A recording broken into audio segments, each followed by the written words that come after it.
Zoom invite. Thank you. There was a Zoom invite sent to everybody. It's our meetings do start at 6:30 p.m. on Mondays. And we have lengthened this meeting to 8:30. So we extended it about 30 more minutes from 8 to 8:30 so that hopefully we can get a lot more done. On that, I'm going to kick it over to Michael. You have a few announcements on behalf of the convention. Yes, I do. Thank you. Thank you, Chair. Michael Goy Jr., co-chair, State Convention. If you haven't seen the email, we're hosting a briefing on Wednesday to cover securing your vote for the State Convention. This is a presidential year. Things are different this year. We want to make sure everybody understands that with the elections that we'll be holding when it comes to the State Convention. We are 27 days away. No, I'm not counting.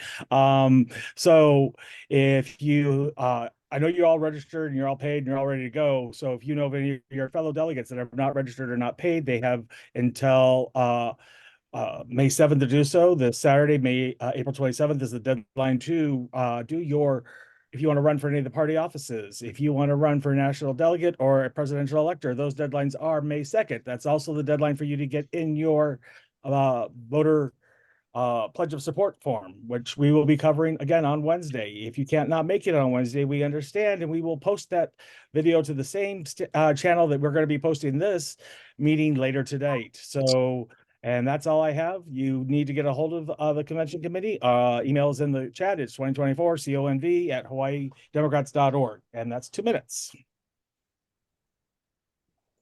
I see. Martha, thank you, Michael, for keeping it quick to 2 minutes. I really want to have a very organized and stream flowed meeting. Martha, I see you have a question. Is that for Michael? You're on mute, Martha.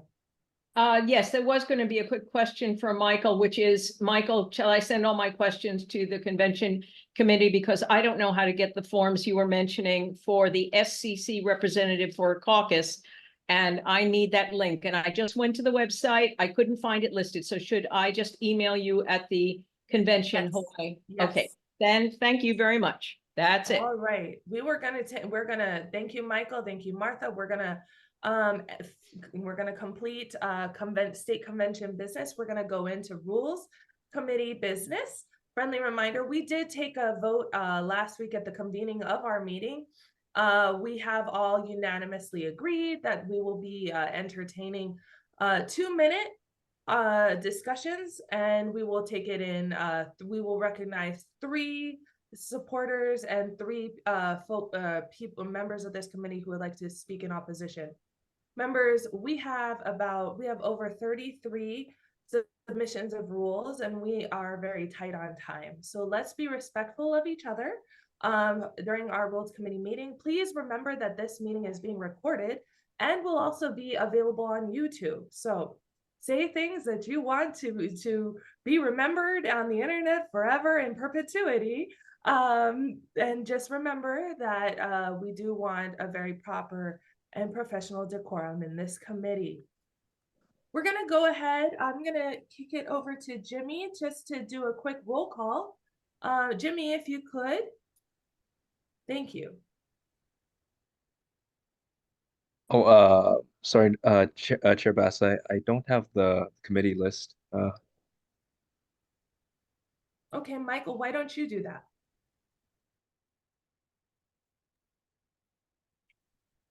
There.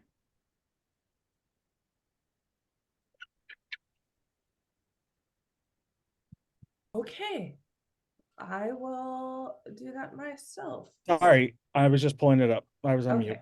Okay, here go you ahead, Michael. Chair Bass. Present. Vice Chair Jesse Suki. Not present. Paul Holcomb. Here. Micah Yu. Not present. Greg Takayama. Not present. Jason Bradshaw. Here. John Chinnan. Sitting down and facing front. Oh, wait, present. Art Dame. Here. Donna Domingo. Here. Elton Fukumoto. Here.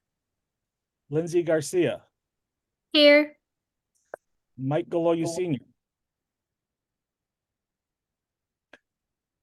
Not present. Troy Hashimoto, I'm here. Darius Keela, Present. Micah Cosas, Here. Amy Monk, Here. Dave Nagaji, Here. Lynn Otoguro, Here. Renee Rab, Here. Martha Randolph, Yes, I'm here. Carlos Santana, Here. Sarah Simmons. Here. Here, okay, Kate Stanley, Kevin Wong, Chris Todd, Here. Linda Chong, Kristen Kahaloha, Here. Sharon Morawaki, Tony Sanchez, Here. Alan Burdick, Here. Mike McCartney, Larry Meacham, Richard Oshiro, Eileen Wada. Here. Madam Chair, you have quorum. I also note that Micah Ayu is present and Kate Stanley has also logged in. Okay, I'm here. Thank you. Micah, you have your hands up? No, I was just saying I was here. Okay, great, noted. All right, awesome. Welcome everyone. Let's get right into it. It's 7:37. Let's get some of these rules proposals underway. Jimmy, without further ado, can you pull up the Google Workstop for proposal number 6? Members, let me pull that up. This proposal is a proposal for consideration to allow for the appointment of a non-voting secretary pro tem should the need arise. Okay, I see that Jimmy has pulled up proposal number 6. Let's get right into it, folks. Is there any member, just as a friendly reminder, if you'd like to speak, please raise your Zoom hand now. And I will recognize in the order that the hands are raised, and we will go in order of support and opposition. And just to keep this streamlined, we are going to vote, and to see the overall vote will be in any of those who are opposed. So that being said, members, is there anyone who would like to speak in support of this proposal? I have a point of order though. Okay, Lynn, what's your point? Voting, I ask that we vote by roll call if there's 5 or more objections in accordance with our standing rules 18.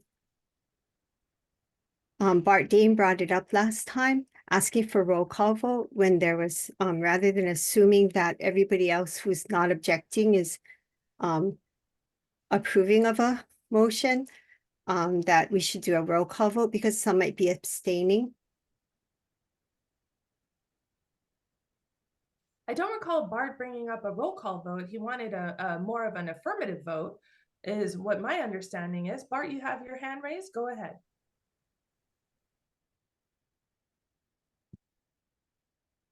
Bart, you're on mute.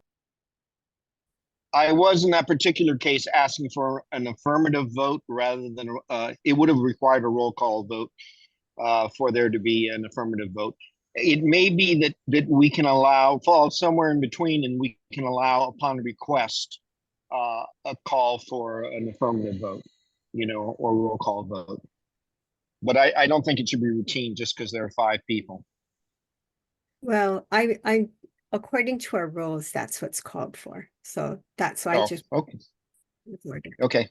I yield to the rules. Lynn, would you refresh my memory? Which rules are you citing in this? Rule 18 of the Democratic Party 2024 Convention Committee Selection Procedures and Meeting Rules provides voting shall be by roll call, names and votes recorded in the minutes if more than 5 members object to a motion, If less than 5 members, then the motion shall pass by unanimous consent.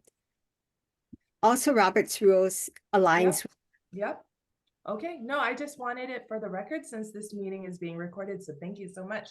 Okay, Lynn, you bring up a very good point. I'm sorry, folks. I'm just trying to make sure that in our, 3 meetings, we can accommodate 33 proposals plus any late submissions. So this is meeting number 2. All right, but Lynn's point is correct. We will have to do a roll call vote should there be any hands raised in 5 oppositions. Okay, that being said, are there any members who would like to speak in support of this proposal before us now?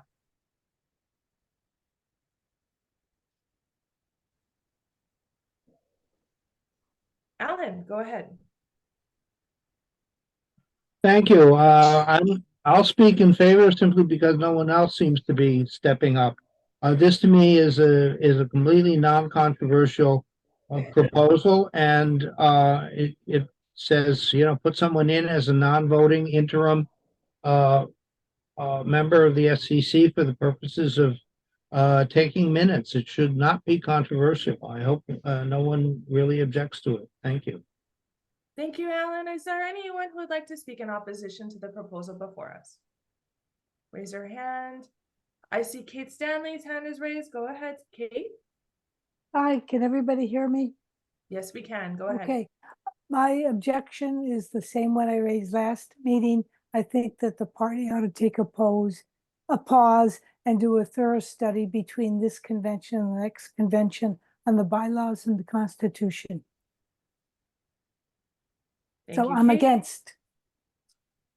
Thank you. Okay, I see Donna Domingo's hand is up. Donna, in support or in opposition? Opposition. Go ahead. Thank you. I'm having problems with my camera, so please, my apologies. I'm not very clear in what this proposal does. If it's a permanent pro tem, and I'll only reflect what happened, this last term, that the chair did not even address the vacancies. So I'm very concerned that this would give the chair the power to just appoint straight on, not for, it doesn't leave it open, because the first SCC after the convention, we organize. And it is people who want to fill those positions. And it's all directed by the chair. And then during the course, you get one, you would always have a secretary. Having this position, this section in, gives the control to the chair not to fill, so he can do a secretary pro tem in a position that is very crucial to this organization. It's a lot of work, and we have a lot of good people that will step up in the SCC that would be the secretary. So this year, it will leave it open. I'm going to be against this proposal, so I'll leave it at that. I think it's unnecessary to give the chair the ability to go ahead and appoint. Thank you. All right. Thank you, Donna. That was exactly 2 minutes. Good job. Okay, I see Carlos's hand is up. Go ahead, Carlos.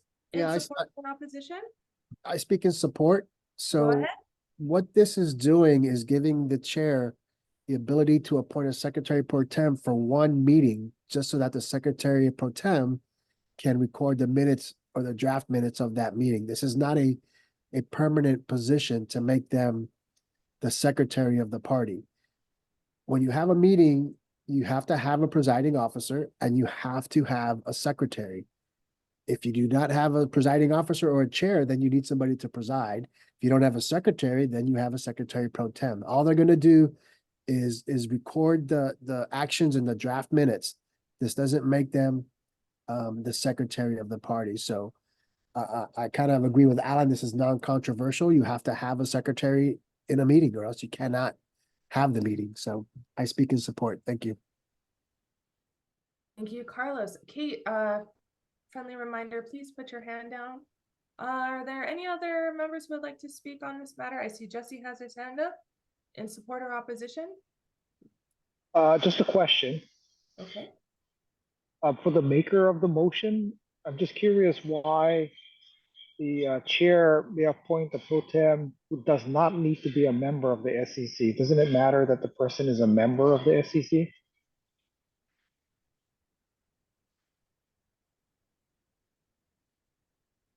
Whoever proposed it, I'm curious if that should matter. Elton, is this a proposal submitted by you? It is not, but what I understand, I was on the committee that heard this. It was from someone else, I can't remember who.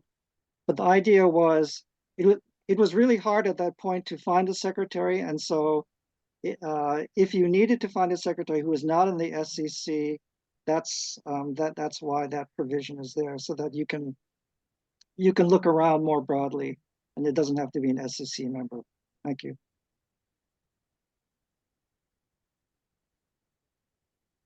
Okay, thank you, Elton. I see that both Bart and Michael have entered some ideas in the chat for an amendment. Would anyone, oh, I see John also actually did that, excuse me. Wow, everyone wants to amend. John, go ahead. Please speak to your motion.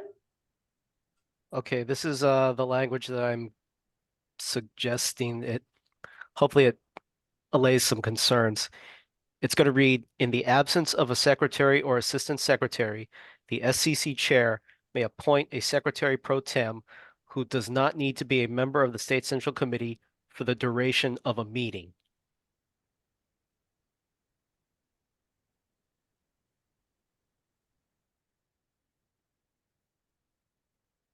Second. That is moved by you, seconded by Alan. Thank you. I see Amy has her hand up. Amy, you'd like to speak on discussion on this amendment? No, I was looking for a thumbs up. I can't find the icon. That Okay, was no not my worries. hand. Okay, John, hand down, Amy, hand down. Carlos, you're up next. You'd like to speak to this proposed amendment? Yeah, well, I'd like to inform this committee of Robert's rules on this particular subject, because if we do not pass this, the power is still there because it's in Robert's rules. The only difference in Robert's rules, the secretary pro tem has to be elected by the body. And in this instance, obviously the chair would appoint that person. It's a time-saving manner. We don't need another vote in the SEC to elect a secretary pro tem. So this is a good workaround. Thank you. Thank you, Carlos. Micah, go ahead. Yes, I speak, I guess, in potential or partially against the amendment, and just for the duration of the meeting, and I'm not in opposition. Sorry, and I'm not sure if for a secretary at times there may be duties that be required after the end of the meeting, such as submitting the draft, making further edits, and so limiting it to duration of the meeting may be not, useful for this purpose. And just, I would say generally, I think there are, for the secretary position, I think it's just a lot of work that you have to do. And so I find it, I think, useful to have this temporary individual that can kind of stick it to do all this work and get that information done and complete. Okay, thank you. I see Bart's hand is raised, followed by Michael Loy Sr. Bart, in support or opposition to the amendment? I support the amendment with a tweak. So I'm suggesting an amendment to the amendment. Instead of saying for the duration of a meeting, why don't we say for a single meeting? And that, I think that leaves a little more open-ended. Duration says to me that when the meeting is adjourned, that duty is over. But Okay. I do believe that. 1 second. Okay. Bart, John, this is your motion. This was your motion for an amendment. Do you accept that as a friendly amendment to your proposed amendment? I do not have any objections to it. Okay.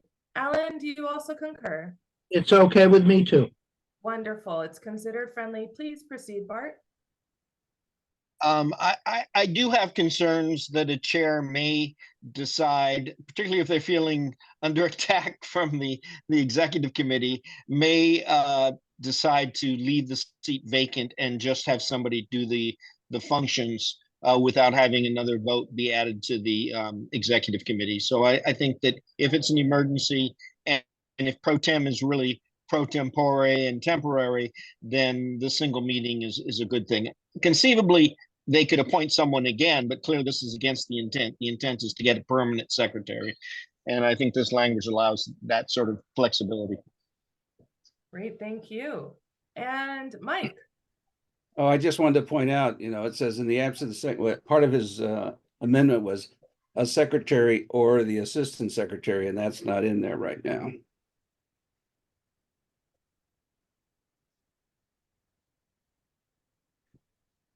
Mm-hmm.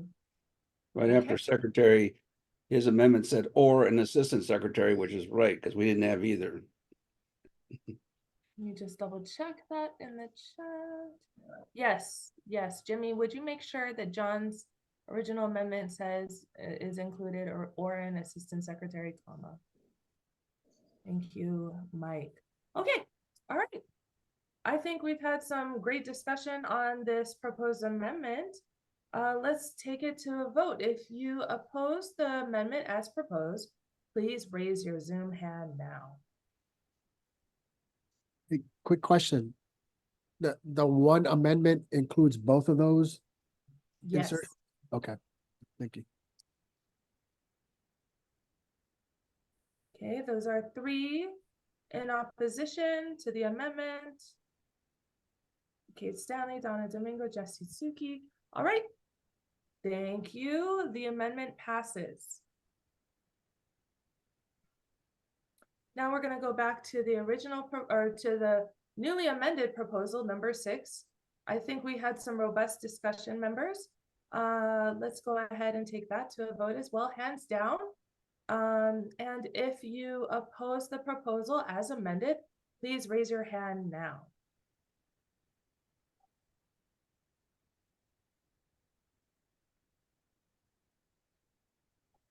Okay, I see 3 hands in opposition: Jesse Suki, Kate Stanley, Donna Domingo. The proposal passes as amended. Thank you, members. Okay, we're gonna move right along. I know I gotta give Jimmy some time because being a scribe on Zoom is always very, very busy. For Point of order. Yes, Martha. Yes, Danielle, I'd like to request clarification on 2 points. Kate Stanley has made it clear that she is opposed to everything in every amendment we're looking at. I therefore would like to request that her hand be taken down and that she no longer be counted as part of the 5 people in opposition, because she will always then add an extra one to the opposition, and we are trying to make time.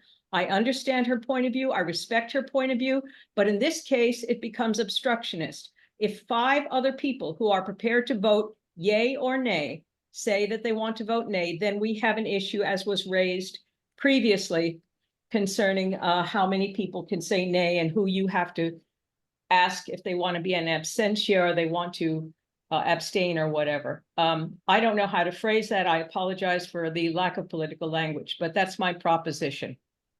Okay. Kate, now your hands down. Okay. Ever the dissident today. No, I'm kidding. Would you like to respond? No. Okay. Thank you, Kate. We're going to move on. Thank you, Martha, for your point. We're going to move on to proposal number 7, members. This proposal allows for written forms of self-nomination to district officers. So without further ado, let's go right into the discussion. Is there anyone who would like to speak in favor or in opposition to the proposal? Please raise your hand. Martha, is your hand raised to speak on this matter? Yes, ma'am, it is. In the chat, I have placed In support or opposition? I am in support with the following amendment to the amendment. I put it in the chat.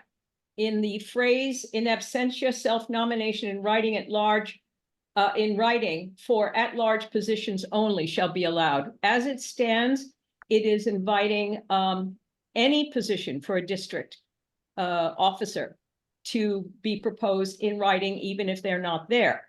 And I'm sorry, but I don't think the chair or vice chair or secretary or treasurer or any of those types of officers should be elected based on someone writing a letter and saying, gee, I really like to be there, but I can't, and you don't know who I am and you don't know how I look. But if we specify that that is for at-large positions only, I understand it's hard to get everyone to show up physically at these meetings where we make these elections. And that would be a compromise, which if it is installed, I will certainly vote for this this new rule. Martha has offered an amendment to the proposal. Is there anyone who would like to second Martha's motion? Second. Seconded by Alan. Okay. May I also suggest that you correct the typo? Oh, Yes. is that commentary where it says at least LEASC, one Yes, member we elected? consider that easy housekeeping, not a Yeah, problem. thank you. Okay, so it's been moved, it's been seconded. Members, we have a proposed amendment to this proposal before us. We're going to go right into discussion on this proposed amendment. Who would like to speak on this matter? I see Elton has his hand up. Go ahead, Elton. Thank you, Chair. I'm the proposer of the original amendment, and I'm against this because it's the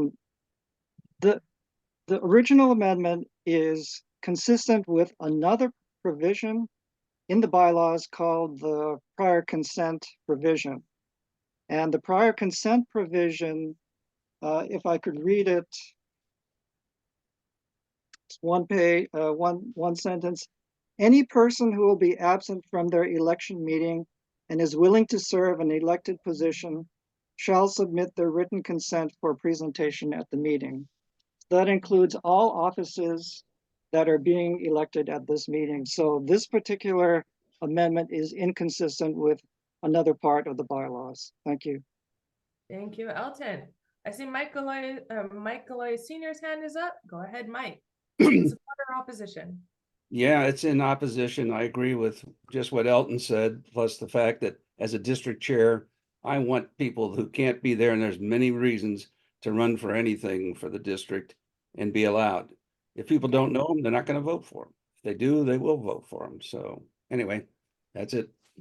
Thank you, Mike. I see convention co-chair Michael Galoy Jr. has his hand up. Go ahead. Point of order. This is duplicative. It's already in our general provisions, as Elton just said. So there's no reason to be able to take this up since we didn't amend. This doesn't look to amend the other part of the provision that's already there. So we try not to duplicate things in our bylaws and our constitution when you can find it someplace else, unless you want to make a note. So I believe the amendment is out of order. I believe this whole submission is out of order, given Article 9, Section 7 of the general provisions. Okay. Given that point of order, I'm just going to ask Martha, are you considering withdrawing this amendment? I will withdraw this amendment under the proviso that, as Michael Jr. said, that we are throwing this entire rule change out because it's a duplicate. If we're doing that, I have nothing to complain about, do I? No, I don't. Thank you. You're gonna withdraw with a provision. Okay. Oh my goodness. No, I don't think that's allowable, Martha. I'm sorry. Well, look, you pick the language. The thing is, I will withdraw this amendment, but I promise you, if you put it up for election now, as opposed to accepting what Michael Jr. has said, I will vote against it. It's just that simple. I don't know how you want to say it. All right, withdrawn. So withdrawn by Martha Randolph and Alan. Are you in concurrence with that withdrawal? I'm willing to withdraw.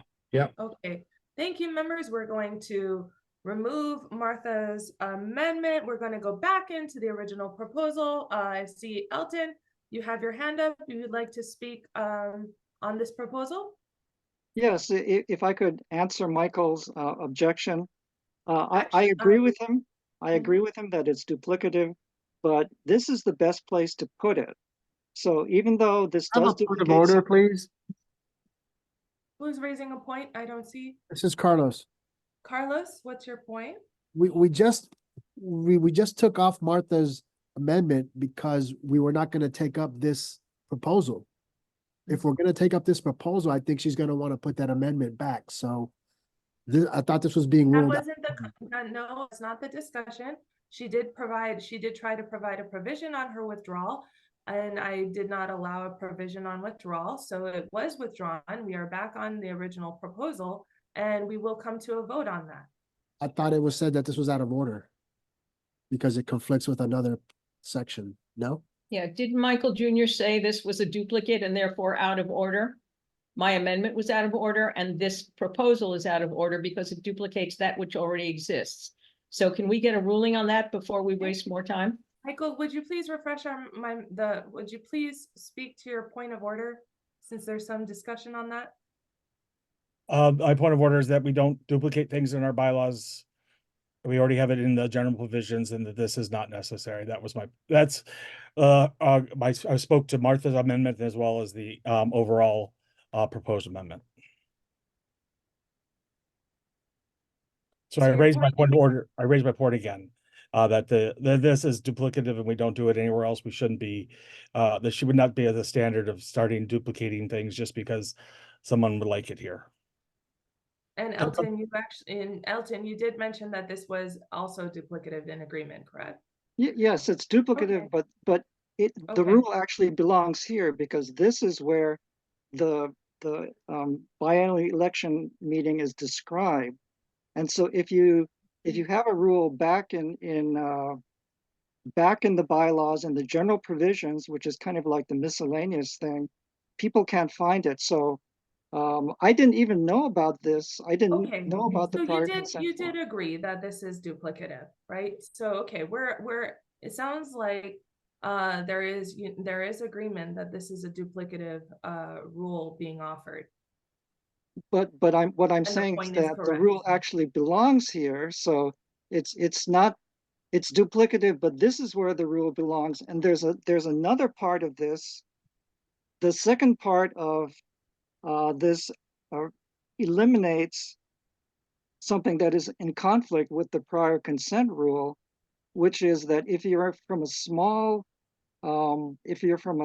precinct, you, after a pause, you can. Okay, thank you, Elton. Thank you. Much appreciated. I appreciate that you did recognize that this is duplicative.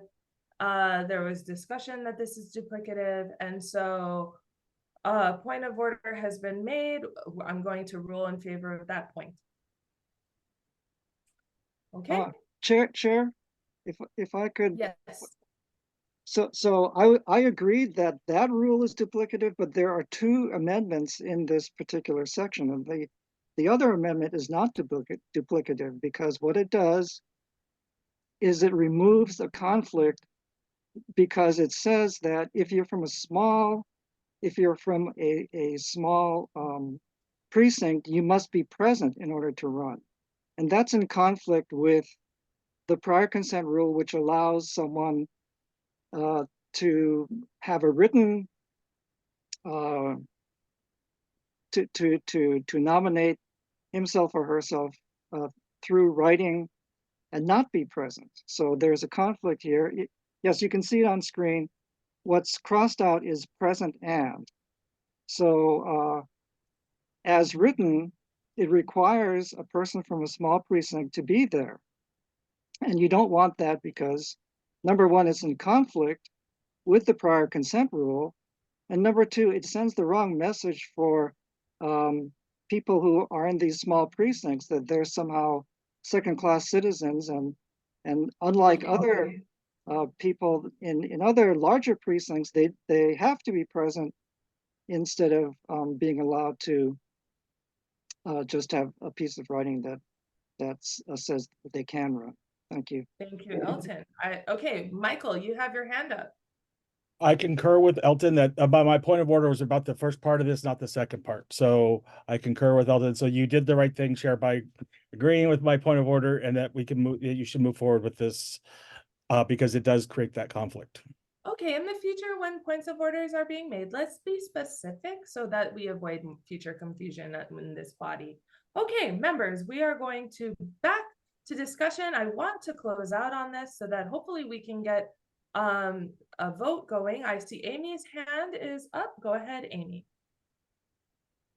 Sorry, I had my hand up earlier for the first point that Elton made, which is I think a good one because I was in a meeting at where Kate had suggested that we allow people to be elected in absentia, and reading the rules, the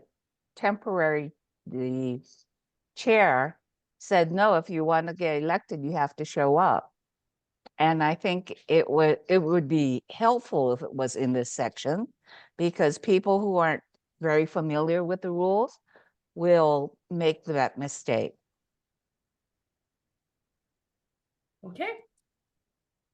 Thank you, Amy. All right, I think we've exhausted the discussion. Are there any final thoughts to this matter?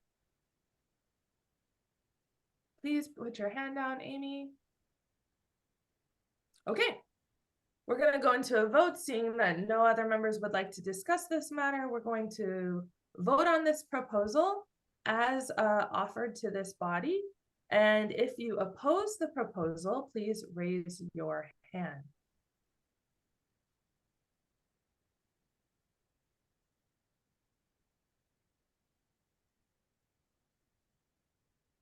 I see 3, 4, 5. Okay, there are 5 hands raised. Jimmy, or actually, I have a vice chair who's online now. So, Vice, would you please provide the roll call vote for this proposal before us? Hands down, members. Thank you.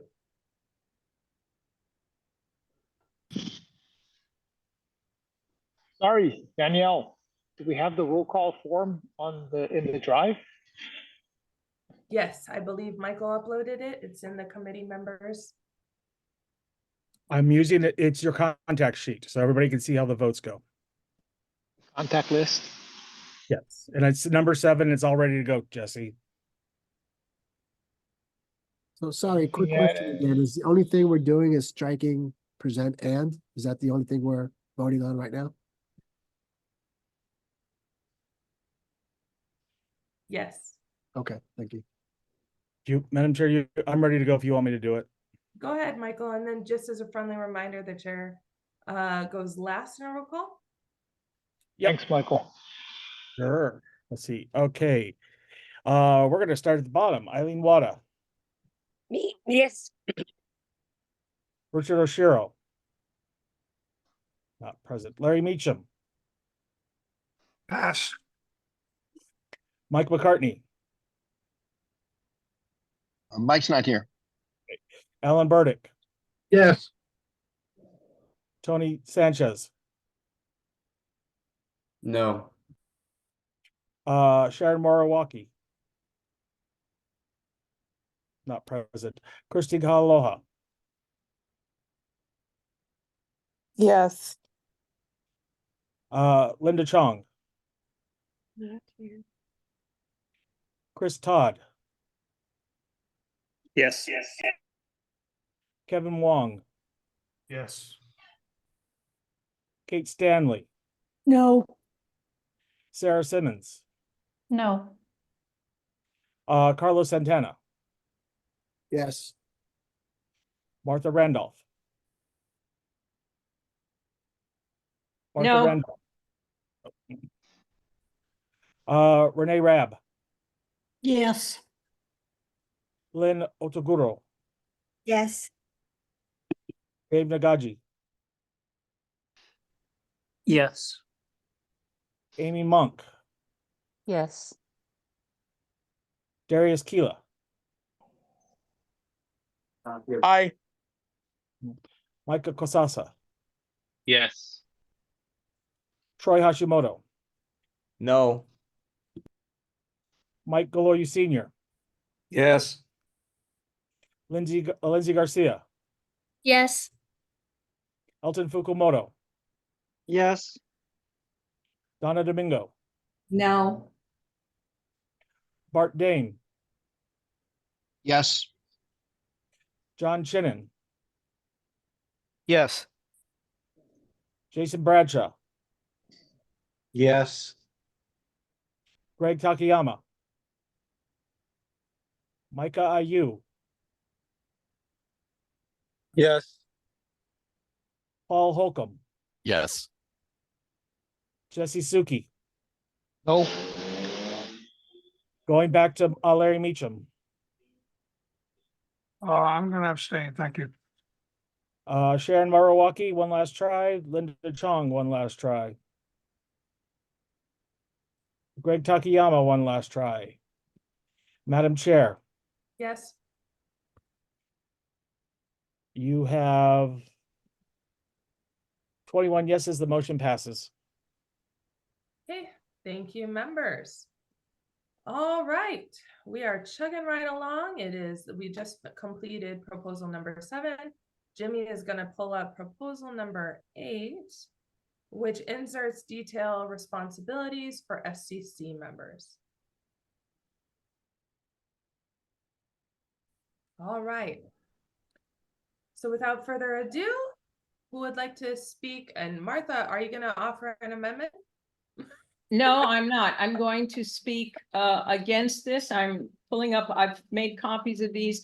This is the one that refers to Article 5, new Section 3, inserted page 6. Have I got that right? Yes, you are correct. Go ahead. In Okay, opposition, excellent. Martha. I am in opposition because what this is requiring is would require, number one, that every district representative has complete access to all of the parties' data on their district for the registered members. There may be rules about who can and cannot access that information, which Michael Jr., I'm sure, can speak on. In addition, it is a massive job they're requiring, and I do not recall in the whole time I've been in this party that any representative from a Senate district to the SCC has ever tried to inform almost anyone in their district about what is going on. It is a nice idea, and I would question whether, because of the rules under which the Democratic Party of Hawaii has its data material, its contact information, whether this is even legitimate. Although I do believe attending all meetings of the State Central Committee, and if not able to attend, ensure that they are aware of what transpired. Number 4, I believe that that is also satisfied by the requirement or request for a proxy, or they can lose their standing. So can I have someone rule on this? Are any of these statements that are being made in Section 4, are they actually doable given the rules for the access of data to the party?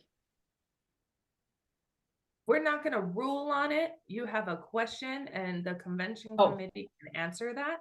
So I'm sorry, it's the wordage. All SCC members, if they've done their training, have access to their Senate districts to send out emails through HIDEMS. That system is available to every SCC member. All they have to do is do the training and they have access to that. They also would have access to Vote Builder when they do the training.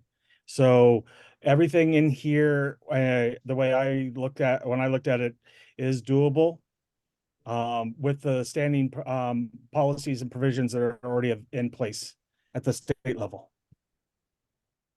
Okay, thank you, Michael, for answering Martha's question. I see Sarah has her hand up. In support or opposition, Sarah? Support. I can't believe I'm speaking in a meeting. Go ahead. I just wanted to bring up something that happened relatively recently that not everyone might be aware of, but having these responsibilities and having a duty from the SCC representatives to inform their district of things that are happening could take care of some issues that we had recently on the Big Island with with some miscommunications that may have occurred for when our convention was happening and the due dates for things that were coming through, and it might have solved that issue if everyone had been able to communicate a little bit better. So that is my only point. I think that could really be beneficial to us going forward. Thank you.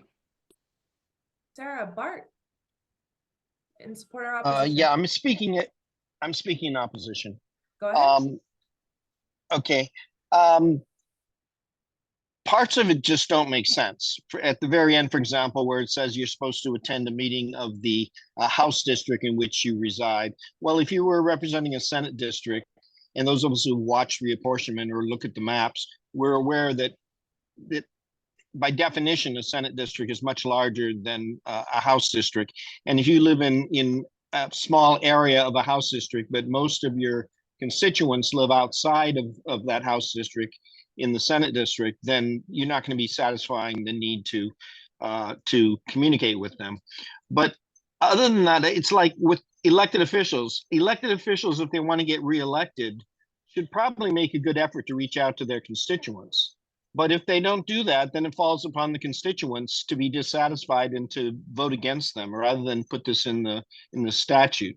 The other thing is, we did require at one point that people serve on committees, SEC members serve on committees, and it wasn't successful, and we withdrew that requirement. And there are different kinds of people that have different strengths and different abilities, and I think that we shouldn't be telling everybody what to do. I think that people should make a good faith effort, and if they don't satisfy their constituents, then their constituents should vote them out at the first opportunity.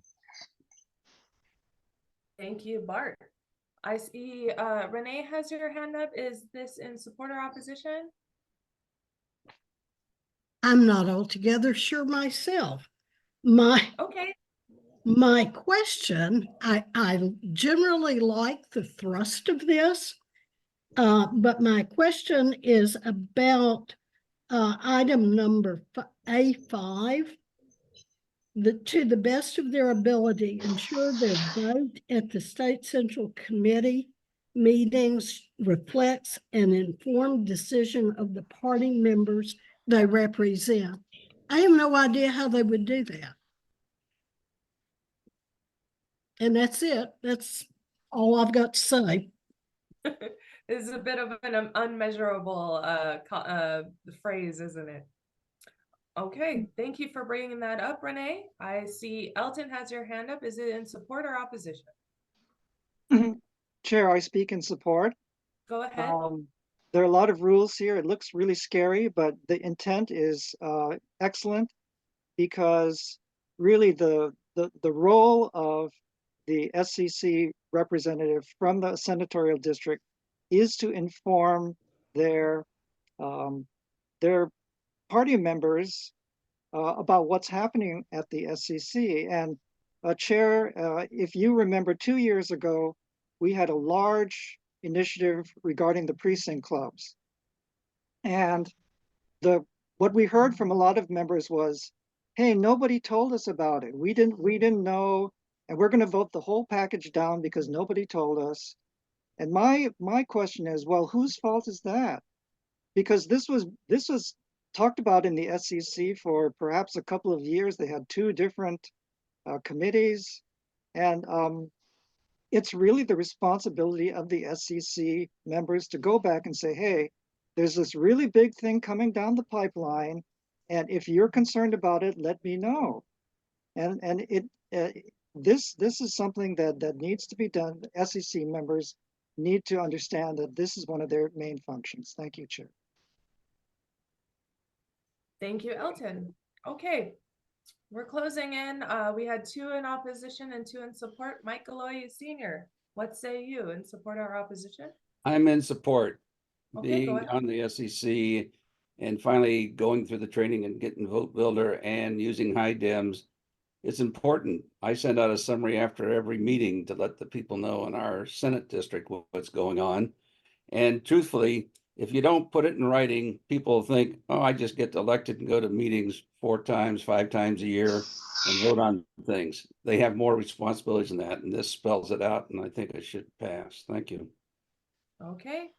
All right. Is there anyone who would like to speak last time for in opposition? We've heard 3 in support. Okay. I'll note that Carlos has put some questions in the chat.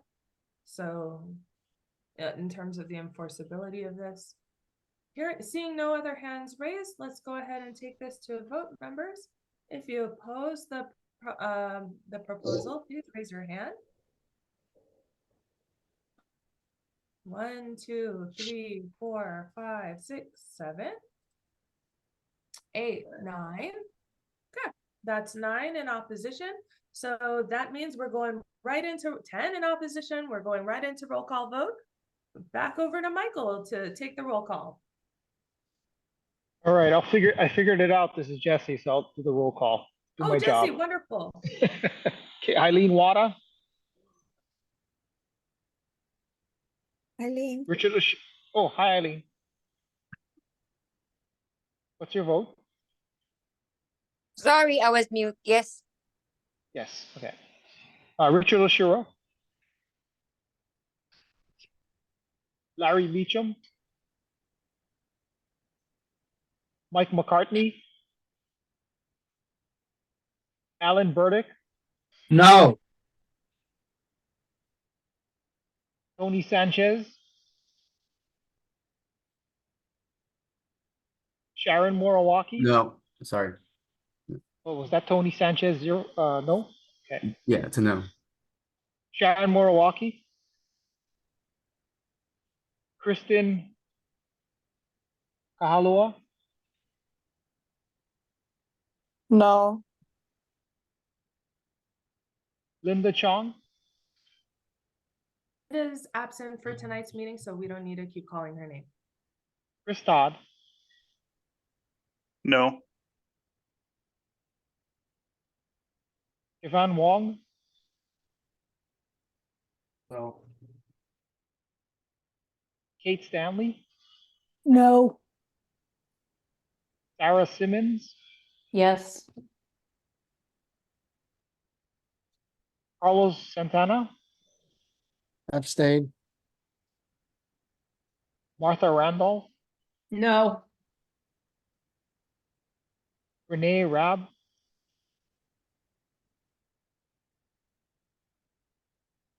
Renee. Yes, Lynn. Yes for Renee. yes. Lynn Otaguro. Yes. Dave Nagaji. No. Amy Monk. Abstain. Micah Kosasa. Yes. Darius Kila. No. Troy Hashimoto. No. Mike Goloyu Sr. Yes. Lindsay Garcia. No. Elton Fukumoto. Yes. Donna Domingo. I'll abstain. Art Dame. No. John Chinnen. No. Jason Bradshaw. No. Greg Takayama.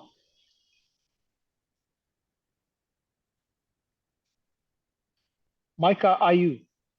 No. Paul Holcomb. No. I'll vote no. And we have Chair votes no. chair votes no. So on this item 8, we have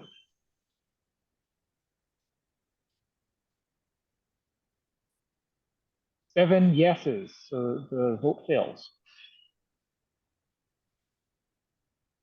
Okay. So noted. Thank you, members. We're going to move right into proposal number 9. Jimmy, I know you're making these changes on proposal 8 right now for the notation. And loading up proposal number 9. Number 9 removes possible potential confusion on SCC nominating papers for the Senate district representatives. That being said, I will go right into recognizing those who would like to speak in favor or in opposition. I see Martha Randolph's hand is up. Martha, in support or in opposition? In opposition as it reads, and I will tell you why. Because the original text simply says a candidate for state central committee member. Now, that is covering all members, everyone who is running for a state central committee, regardless of whether they are running on behalf of a caucus, a senatorial district, or pretty much anything else, which is why the end of that sentence says 5 members of the party from the nominee's senatorial district or caucuses, because there's no reason for the senatorial district to have anything to do with who is going to represent a specific caucus on the SCC. And is my understanding that the caucuses ultimately decide that. Now, the proposed amendment removed the word caucuses, which would mean that they now want everyone in the senatorial district to decide everybody who's going to be representing anyone at the SCC. And I think that is a ridiculous attempt to take control of the SCC by specific groups. Now, that's my personal opinion. That's all.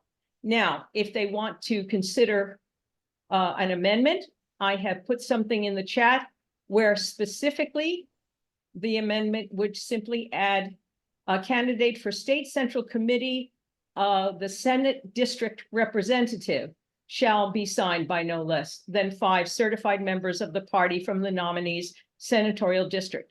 I don't know if that's the rule anyway, but that is exactly the way it works.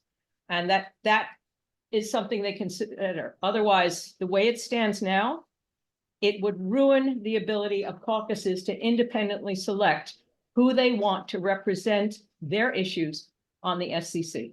That's it. Thank you. Thank you, Martha. I see that Alan's hand is up. Is this in support or in opposition? Thank you, Chair. I also oppose. I have a technical point. There's no such thing as a certified member of the party. So I would suggest removing the word certified. You can say enrolled if you wish. But I think it has to reinstate the word or caucus, singular. Wait a minute. Oh, you've inserted Senate District Representative? Okay. Okay, 1 second. Alan, is that a proposed amendment you'd like to offer at this time that Jimmy Well, is forward? All right, the insertion of Senate District. All right, so where is the language that's going to talk about caucus? Has it just been excluded? So it would be, that's what's struck right now in the proposed amendment on line 3 of 2D.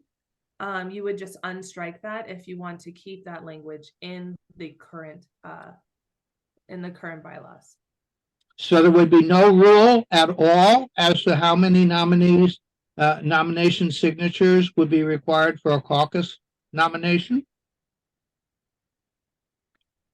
I believe the I'm intent confused here, because it seems that Alan, I'm sorry, Alan, this is extremely confusing. So you're offering an amendment right now. I want to make sure you finish your amendment. Well, I'm just suggesting removing the word certified because it's just a technical issue. But I'm concerned more substantively about the issue of caucus.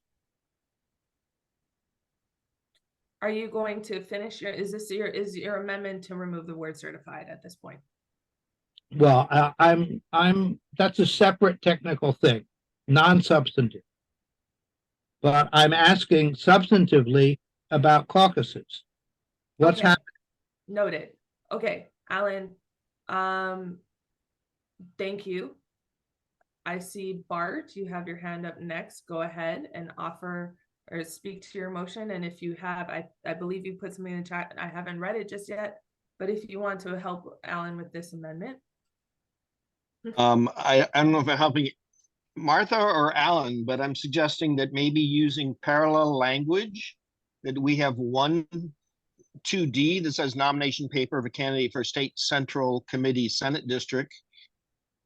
Representative shall be signed by not less than 5 members of the party from the nominee's Senate District.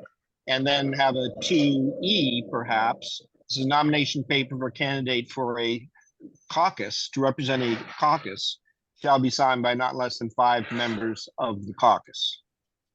Would Thank that you. satisfy both Martha and Alan? Thank you. If that's an amendment to my concern, I second it. Thank you, Bart. So Bart, just so that I'm clear, and so is our scribe, you want to also propose parallel language in a new section 2E pertaining to the caucuses. Yeah.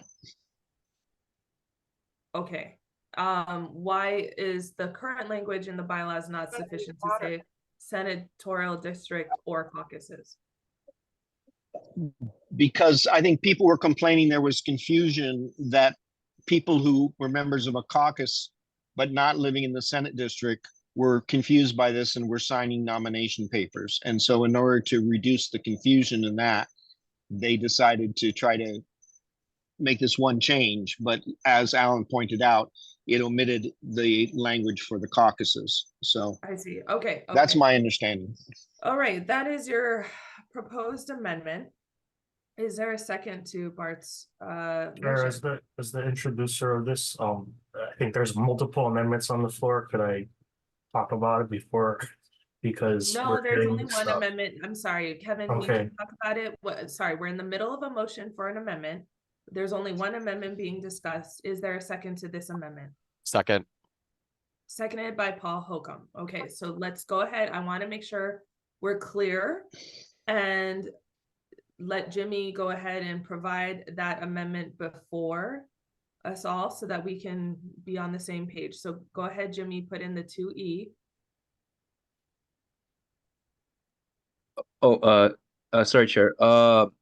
Carlos Santana wrote some language that I think may satisfy. No. He did not provide a motion, so we are not entertaining that at the time. Bart Dame gave a motion to amend. It was seconded by Paul Holcomb. That is the language we're going to be using, Jimmy, right now. Is this a separate section, like a 2E? Yes, it would be 2E concurrent to 2D.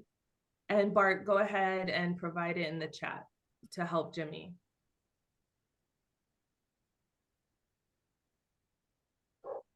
I could probably help him better by talking. Go ahead. I can dictate.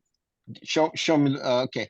The nomination paper for a caucus nomination candidate for a caucus representative shall be signed by not less than 5 members of that caucus.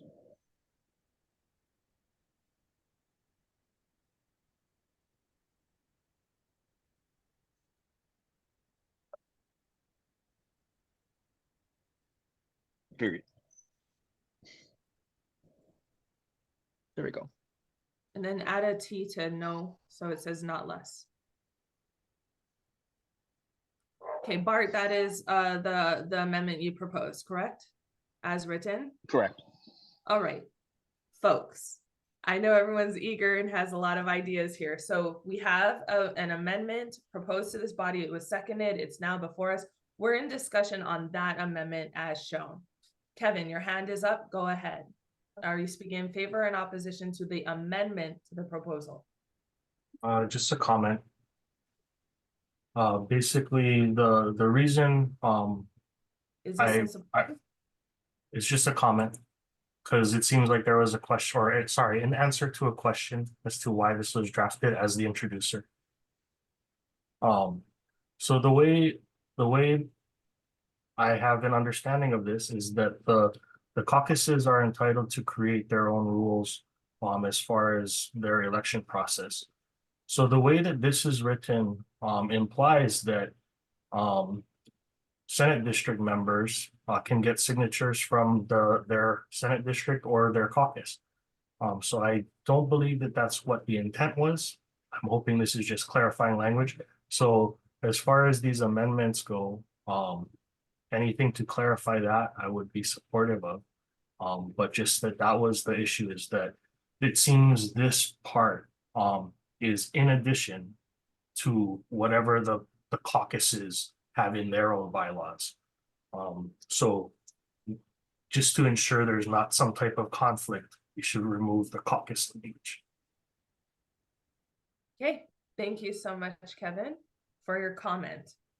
Jason, your hand is up, and you are also a representative of a caucus, so I'm sure you have some ideas here. Yes, thank you, Danielle. First, to Bart, can we just say caucus SCC representative, just to make that clear? And in section 2E. Sure. I'm speaking in support of this amendment, but I'll be voting it down overall if it passes. I just don't see the need for this. I think the current language is sufficient. Thank you, Chair. Okay, a friendly amendment was offered by Jason to Bart's amendment. Bart accepted. And Paul, you concur with the acceptance? I do, although I have a friendly amendment as well.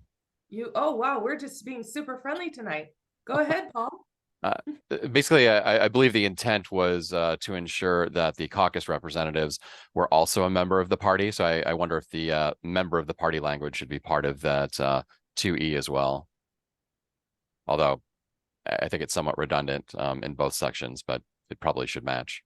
Bart, you can't join. Just point of order or question or something. Bart, do you accept that friendly amendment from Paul? Can Paul repeat it again? I'm having trouble with the friendly amendment that's written on the paper in green. I'm confused by what it's saying. Yeah, I'm not describe super... me of. Oh, it's the highlighted right now. Sorry, Bart. Can you see the gray? Yeah. Yeah. So he was just suggesting adding of the party, because the 2D has that language right here.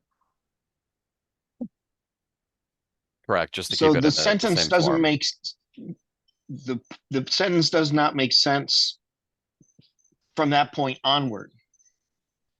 So they've got to be five members of the party of the caucus have to be members of the. Are there any members of the caucuses? I guess maybe there are associate members of caucuses.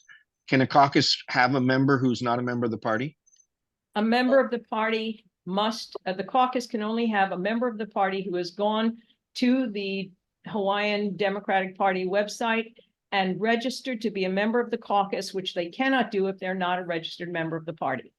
Okay, so they need to be a member of the party. But the rest of that sentence doesn't make sense. The thing about caucus's state central committee representative. Okay, it's your amendment, Bart. So would you like to? The nomination paper of a caucus representative shall be signed by not less than 5 members, if you want to say members of that caucus, period. Now, someone wanted to propose a change to that. I don't know, it was Jason. Yes, but should say it got off track. Yeah, it should say caucus SCC representative or something like that, right? So you want to say nomination paper for a caucus SCC representative. So the Yeah. line up, go up one Yes. line with the cursor. Yeah, Yeah. that's where it caucus should be. SCC representative. Yeah, By okay. All this is by 5 members of that caucus, that's fine. Thank you, Bart. Okay, and all of this has been accepted as friendly. Yes, Bart? Friendly, yes, we're all friendly. Okay, wonderful. We're all friends. Hands down, if your issues and items have been addressed. And so Jason, your hand is still up. And Kevin, in support or opposition for the second time? Just a question, for any, I guess, caucus chair or anything. Does this conflict with any of the bylaws that caucuses already have in place as far as their requirements for nomination? Okay. Alan is a caucus chair of Environmental Caucus. Carlos is a caucus chair of Veterans. Go ahead. Thank you, Chair. I've done a research on every caucus membership provision, and every caucus provides that any member of DPH who supports the principles and goals of the caucus itself is open to be a member of the caucus. In other words, there is no gatekeeping that goes on within the caucus to say, well, we don't want you to be able to be a member of the caucus. So, and in fact, it's a problematic mechanism. We cannot remove people, even if we had the manpower to do it. We couldn't remove people. So, the answer is people self-select to get into caucuses, and they're there. Okay, And thank you, Alan. every single caucus. Thank you. Sorry, Carlos? sorry, Chair. I guess that wasn't the question. I understand everybody is accepted into the caucus. My question was, if someone already in the caucus wants to run to be the SCC representative, is that requirement to have 5 signatures, or does it conflict with this provision? I'm fine with the amendment. It's just a question is what. Carlos, would you answer that question to Kevin? So it's not gonna conflict. If this passes at the convention, all the caucuses will just have to make sure that they don't require any less than 5. They can add to this requirement, but they'll have to comply with at least 5 signatures. They can do more, they can do 10, 15, whatever. But they'll be required to be no less than 5. Thank you, Carlos. Kevin, does that satisfy your question? Yeah, thanks, Chair. Awesome. Micah, your hand is up.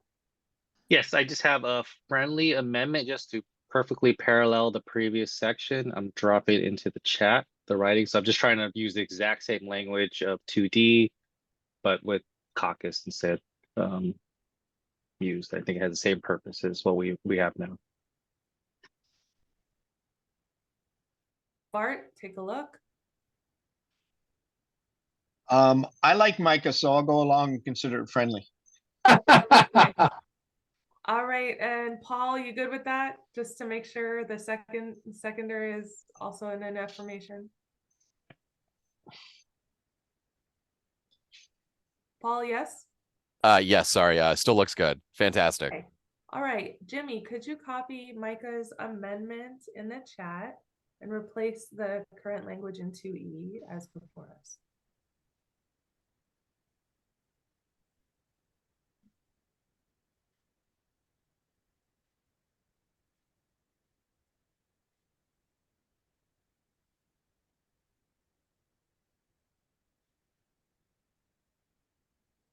Thanks everyone for your patience. I'm glad everyone is so friendly with their amendments. We just want to make sure that the video is keeping up with the work of the body.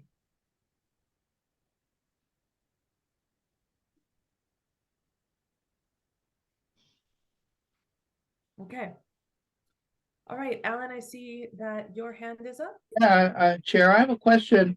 With going back to 2D, the senatorial districts, how would a senatorial district increase the number of members, and delete the word certified, but how would they increase the number above 5? Or is that kind of surplusage at this point? I think that let's keep the language as is here. I think that that's actually confusing the existing language, if you will. Yeah. Thank you. Okay, members, we've had great discussion and so many friendly amendments to Bart's amendment.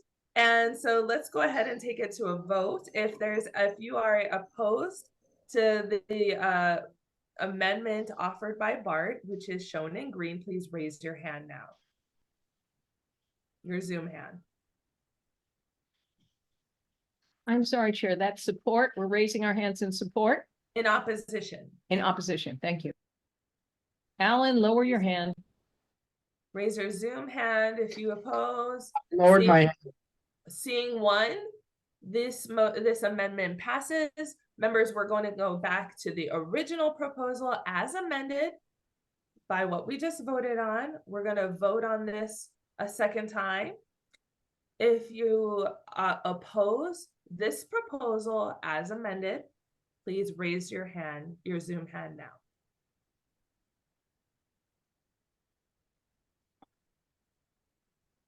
I see 3 hands. Okay.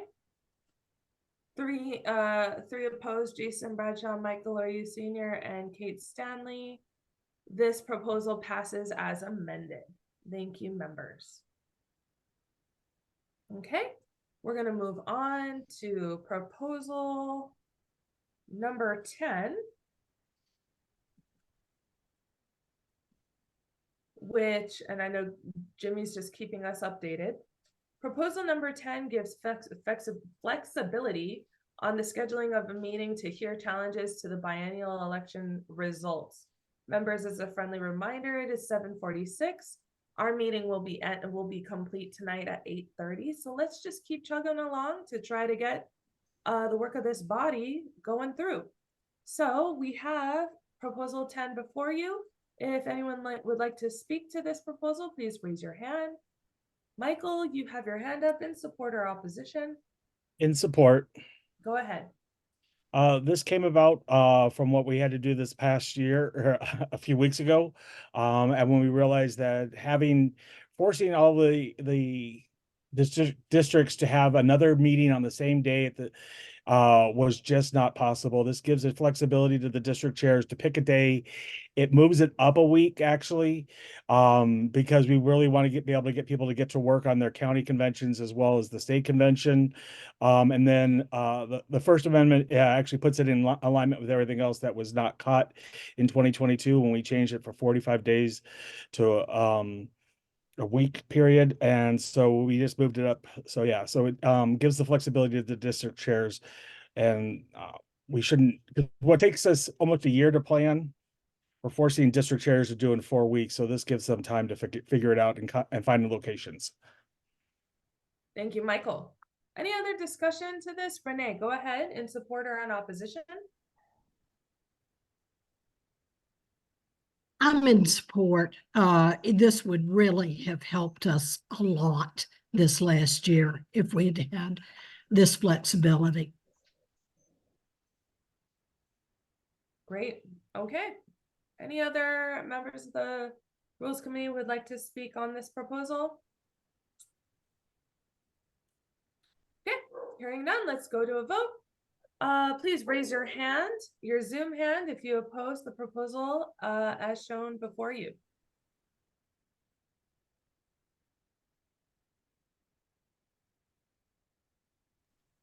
All right, with one hand up by Kate Stanley, this proposal passes by the Rules Committee. Thank you, members. All right, we're going right along, and we're going to go into proposal number 11. Just make sure, okay. This proposal is looking to potentially eliminate compliance review and creates permanent, is that a committee? Just want to double check. Yes, a permanent committee on the presidential primary. Okay, members, let's go into discussion. Who would like to speak on this proposal before us? Proposal number 11, please raise your hand.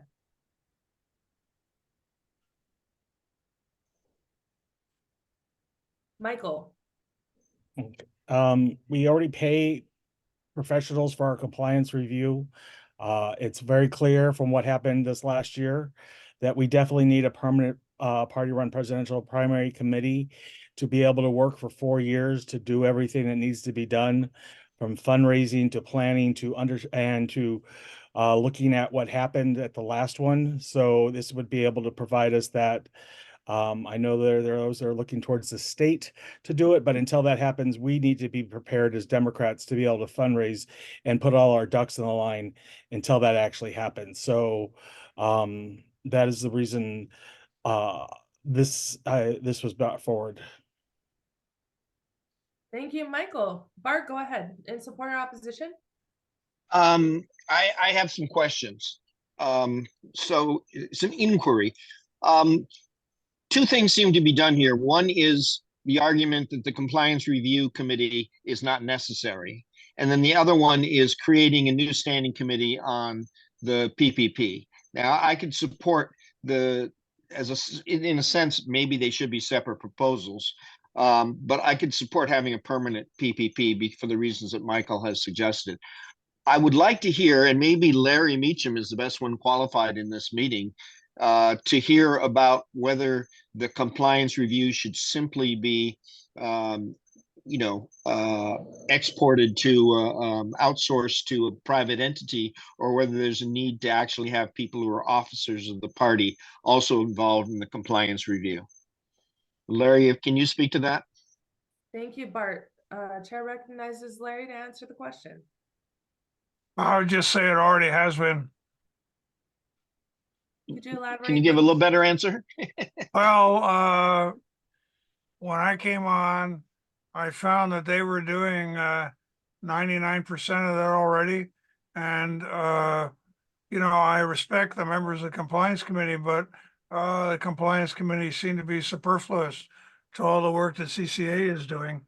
And that's Capital Compliance Associates, who we pay about $55,000 a year or two, because they keep up with all the latest twists and turns of the Federal Election Commission policies. They submit our reports. They even do our tax returns and payroll.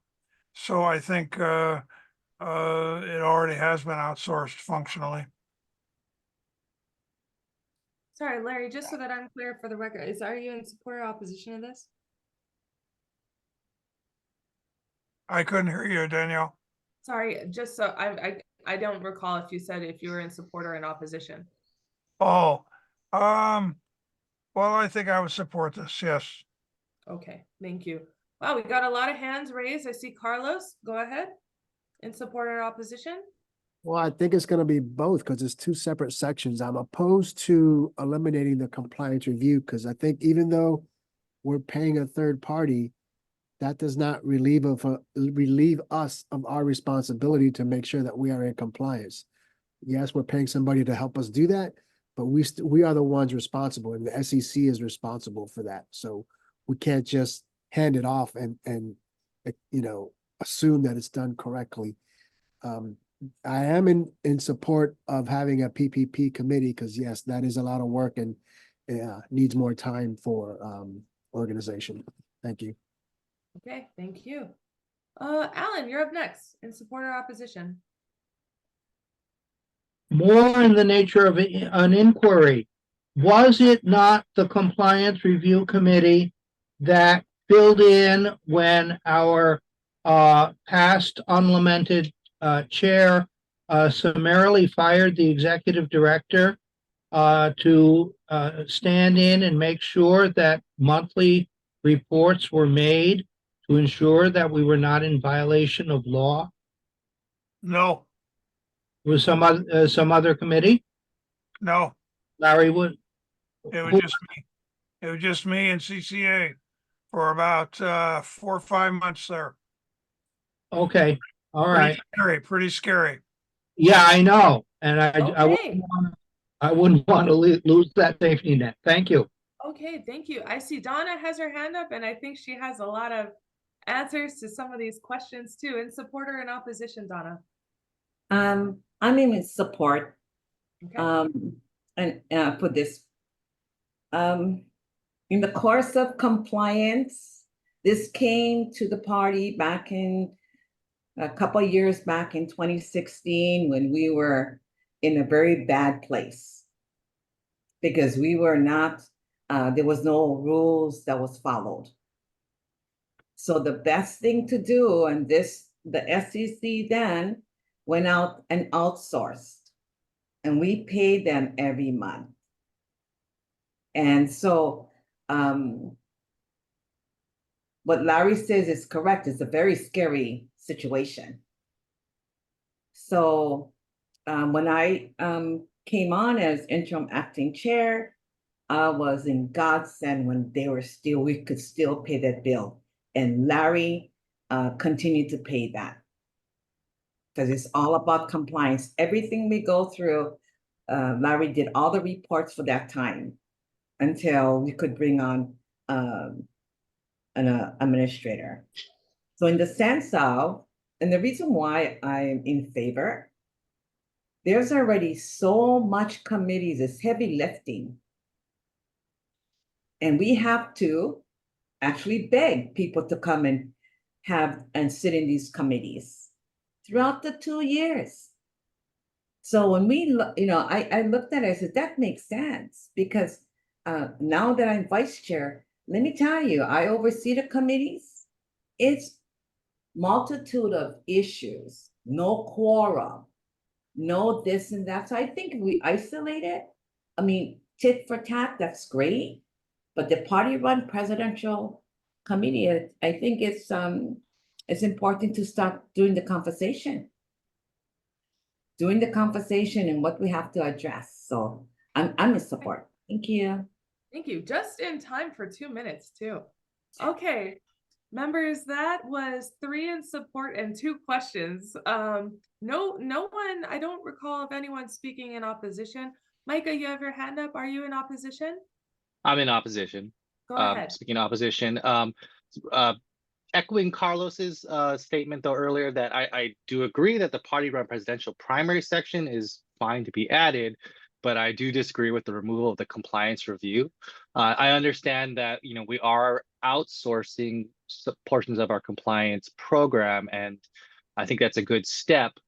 But to me, compliance can't be fully outsourced. Ultimately, it's the responsibility of the organization and their membership to actually implement those findings that might be found by an outside source. And by removing this committee, I really think we put ourselves at risk. And if the compliance department or the compliance committee has been challenged to actually doing things in the past, I think that's not a reason to get rid of it. I think that's more of a reason that this needs to be an area of more focus. This committee, I think, is the one that's going to be able to see, okay, are there issues, bringing this up to the leadership, making sure that the SEC is aware of these issues, following through and continuing to say, okay, if it's not being addressed, what are we doing to impact that? And I think those are things that cannot be fully outsourced. That is something that needs to be held within the party and needs to be a responsibility within that compliance review committee. Thank you, Micah. Okay, that's 3 in support, 2 questions, 1 in opposition. Jesse, I see your hand up. Yeah, I rise in opposition. I rise in opposition because compliance is such an important issue. I see in the chat on the side that this is something that the treasurer and the chair should be in charge of. The compliance committee pops up in our governing documents more than once. So there's just too many issues with taking off the compliance committee now without further, I think, research on how does that impact our organization. And again, compliance is such a complicated and important issue, and oversight is so important. I'm just not ready to remove it now. That said, I fully support the PPP primary committee being added. Okay, thank you. All right, members, it seems like that we're getting into the heat of the discussion. I do want to remind everyone that we did agree to this methodology of 3 in support, 3 opposition, so that we can streamline our committee work since we have so many proposals before us. I do see that there are many hands raised, often for a second time. So again, we have 3 members in support, 2 opposed who has spoken, and 2 with questions.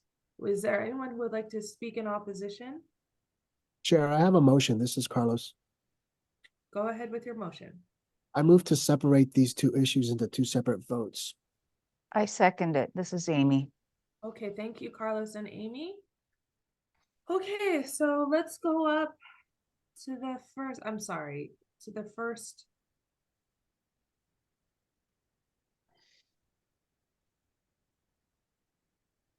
Okay, so your first vote will not be to strike compliance review.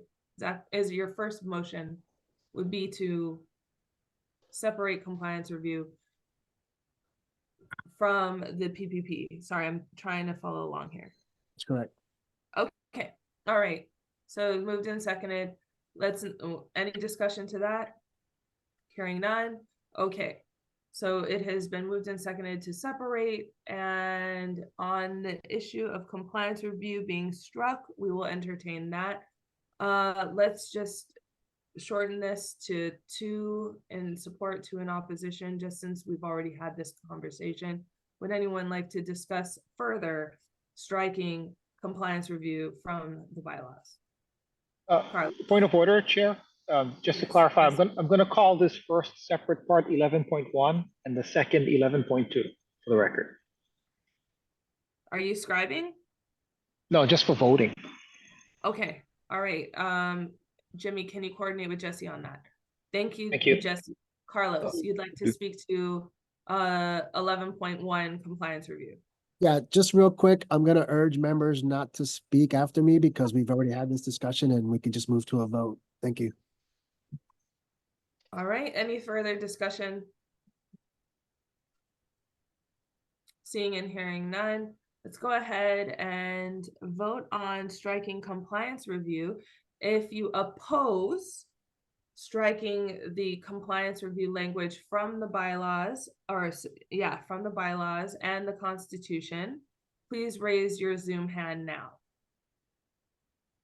All right, that is 1, 2, 3, 4, 5, 6, 7, 8, 9, 10, 11, 12, 13, 14, 15 members with their hands raised.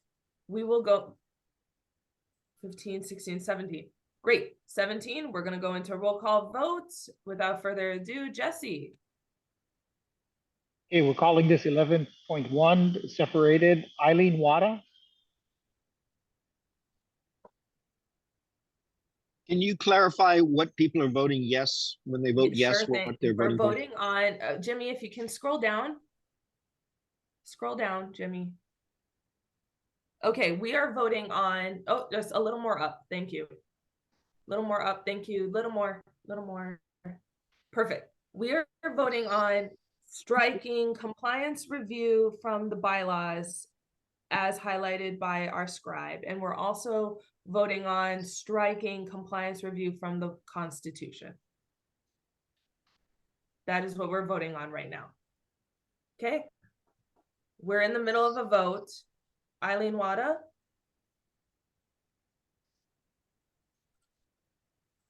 Richard Oshiro.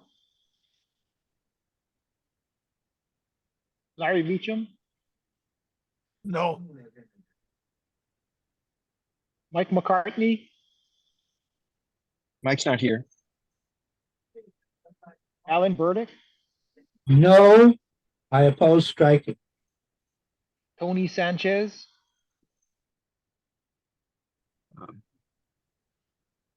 Yes. Yes. Sharon Moriwaki. She not here.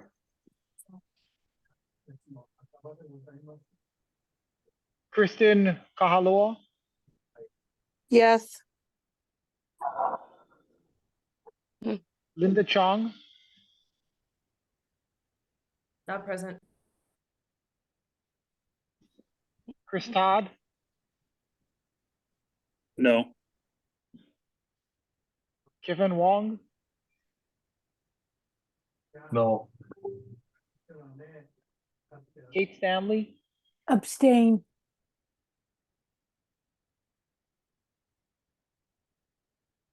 Sarah Simmons. Yes. Carlos Santana. No. Martha Randolph. No. Renee Rabb, No. Lynn Otaguro, No. Dave Nagaji, Yep, it's Nagaji, voting no. Amy Monk, No. Micah Kosasa, No. Darius Keela, No. Troy Hashimoto, No. Michael Goloyu Sr., Yes. Lindsay Garcia, No. Elton Fukumoto, No. Donna Domingo, Abstain. Art Dane, No. John Chinnen, No. Jason Bradshaw, No. Greg Takayama, Micah Ayu, No. Paul Holcomb. No. I'll vote no. Chair, you want to vote on this? Chair votes no. No. Okay. Okay. Is there anyone who I haven't called?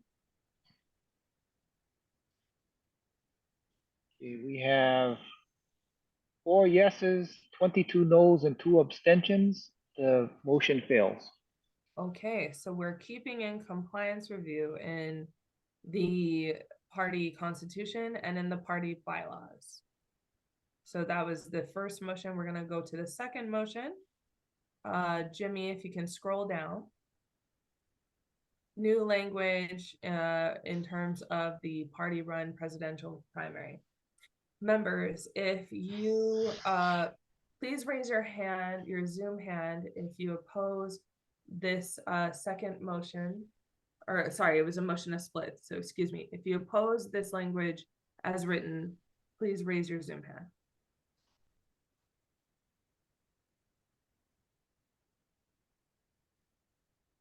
Okay, I'm not seeing any Zoom hands. So with that, this proposed amendment passes the Rules Committee. Great. Thank you so much. That satisfies proposal number 11.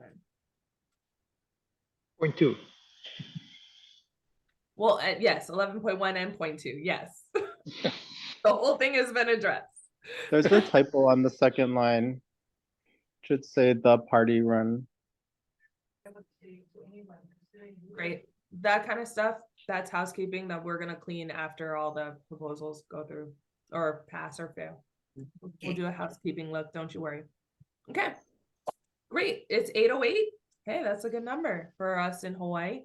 Let's go ahead and open up proposal number 12 for the committee's review. Members, proposal number 12 pertains to the gender designation of male and female from DNC positions and mandates that they are 2 different genders.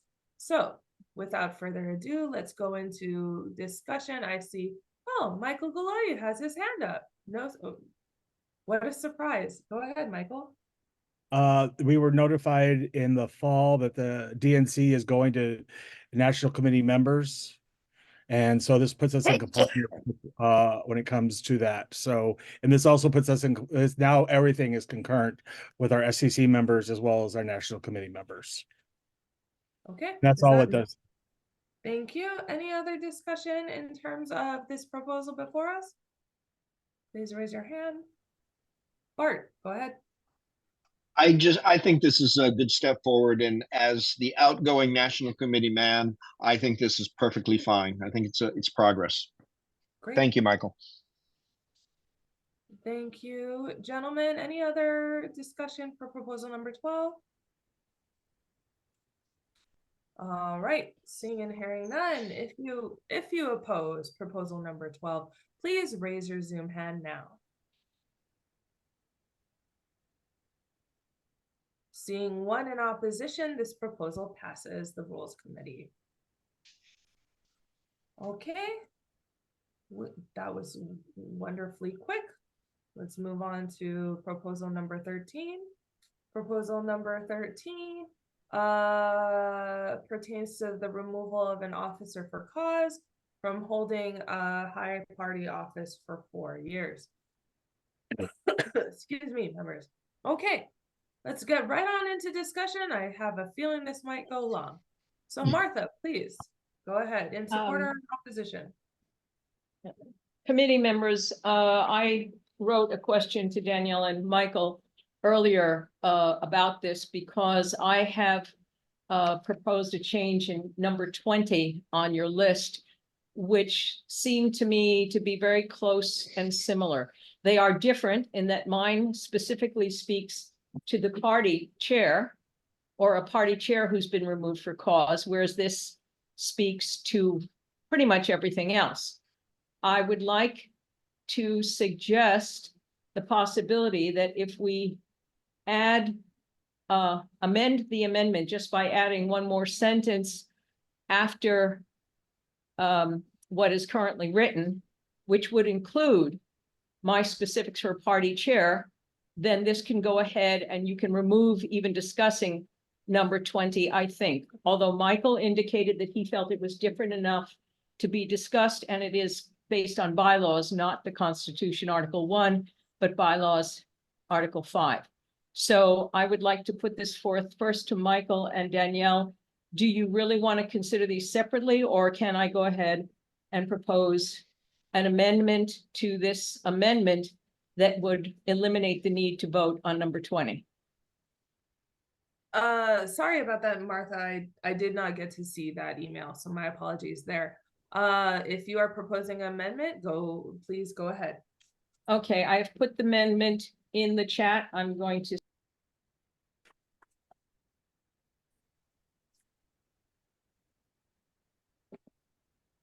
Okay, so basically it would add to the new terms at the end, member of state committee for a period of 4 years from the date of that removal. However, and so this is the key, it begins with however, any Democratic Party chair who was removed for cause may not run for that office again.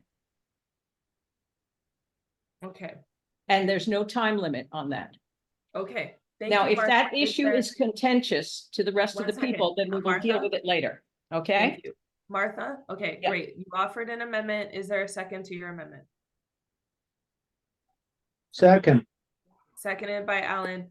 Now we're in discussion to Martha's amendment that you were just finishing up with, Martha. Okay, is there any other further discussion to Martha's amendment that is highlighted in green? Elton. Please proceed in support or in opposition to Martha's amendment. I'm in opposition. Sorry, Chair, I was muted. I'm in opposition. So the rationale pretty much says that there'll be a 4-year period of rehabilitation. So the original intent of this is to earn the party's trust, have the person serve for 4 years, and then perhaps be rehabilitated. So I don't think that the amendment is consistent with the original amendment. Thank you. Thank you. Any further discussion to the amendment before us in green? Alan? In support or opposition? Support. Go ahead. If you remove a party chair person for cause, that is a really, really serious thing. If a party chairperson has been removed for cause, that party chairperson has probably done more damage to the Democratic Party of Hawaii than any combination of Republicans in the state. That person should not be allowed to come back at all. So I support this, this additional sentence. Thank you. Thank you, Alan. I see Bart has his hand up. Bart, in support or opposition to the amendment? I guess my objection is to the whole thing. So should I wait and remain silent on the proposed amendment? You can speak to the whole thing just when we get back to the original proposal. Okay, I'll reserve a spot in line then for. Okay. I don't care about this particular amendment. I disagree with the whole proposal. So amended or not. So. All right. Thank you, Bart. Any other further discussion to the amendment before us? Dave. Thanks, Chair. So, I'm speaking in opposition to the amendment. You know, I mean, I guess my view on this is that if someone is removed for cause as chair, then it should basically be on the members of the party to not re-elect that person. I don't think we need to have a external rule forbidding people from re-electing them. It should just be up to people to vote, and if they don't want them, then don't elect them back. So I'm against. Thanks. Okay, thank you. All right, that is 3 opposed and 1 in support. Is there any further discussion in support of the amendment? Martha, go ahead. Second time. So that this rule can be looked at separately, I will remove my proposed amendment and leave it as it stands so it can be voted on. This issue will be revisited later on in our discussions with another separate rule. Thank you. It is withdrawn by the maker of the motion. Alan? I consent to the withdrawal. Great, thank you. So members, we're on the original proposal. Elton, go ahead. So sorry, Chair. I'd like to offer an amendment because what the rationale says is it's all about rehabilitation, earning the party's trust again after a 4-year period. But the actual language doesn't really say that. So I'd like to add, after the last word removal, I'd like to add these words, from the date of their removal, comma, after which time, comma, the bar may be removed.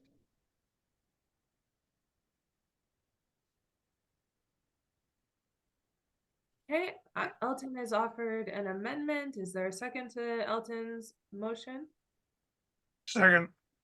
Seconded by Larry. Discussion. Inquiry. Can I make an inquiry? Just when it says, but may serve as a member of a state committee, are they talking about a standing committee? Elton? As opposed to the SEC, for example?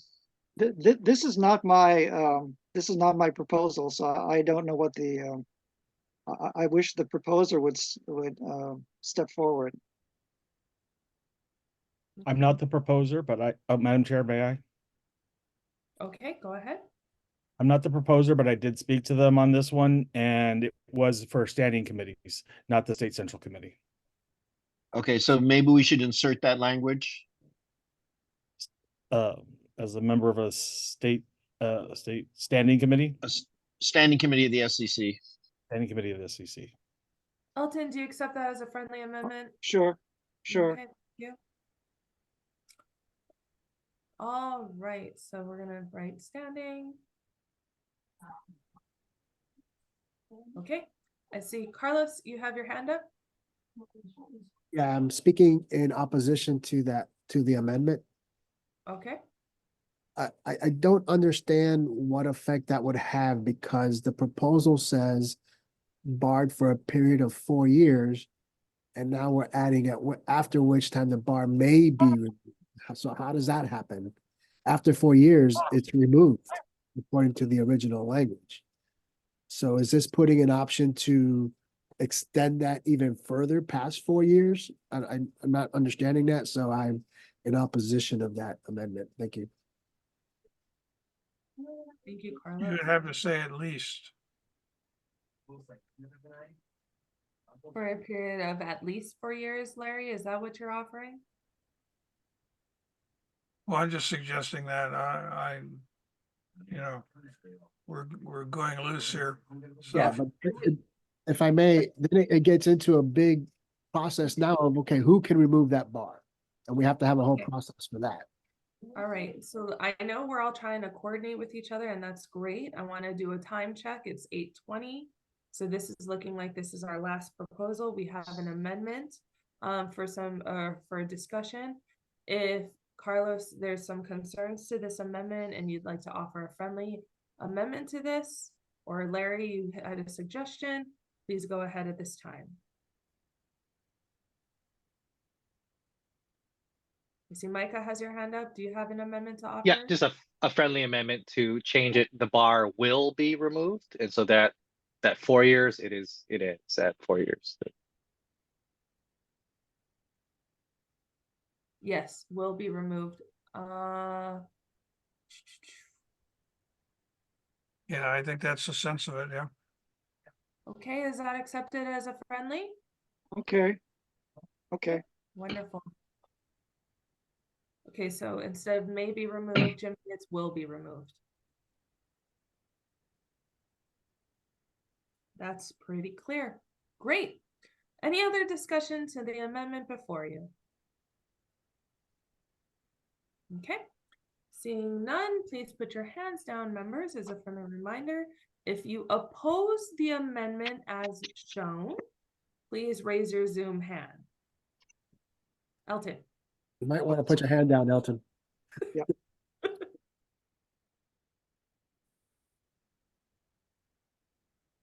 Okay, I see 1, 2, 3, 4, 5 hands. That now triggers a roll call vote. Thank you, members. Gonna kick it over to Jesse to take the roll. Let's try to keep this short. It's 8:21.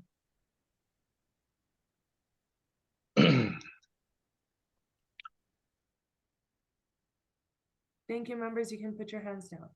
Can you remind us what a yes is and what a no is?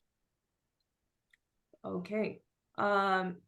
Jesse will be taking the roll call vote. If you vote yes, you are in favor of the amendment as shown in the green underline language on the proposal before you. If you vote no, that means you're voting against the language shown in green. Jesse.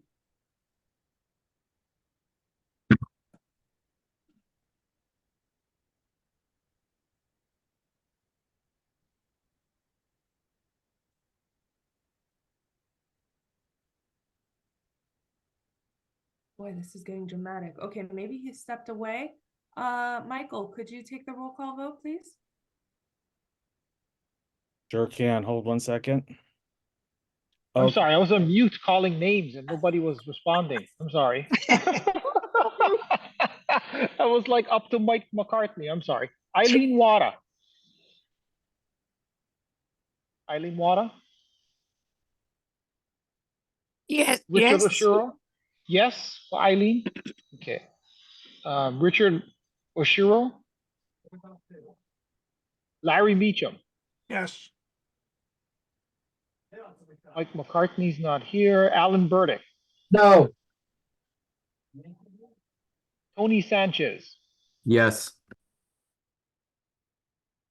Sharon Moriwaki's not here. Kristen Kahaloa. No. Kristen. Linda Chong.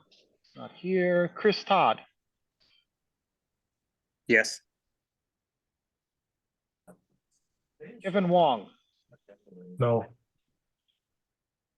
Kate Stanley. No. Sarah Simmons. Yes. Carlos Santana. No. Martha Randolph. No. Renee Rabb. Yes. Lynn Otaguro.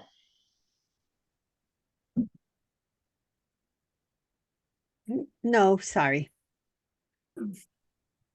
Dave Nagaji. Yes. Amy Monk.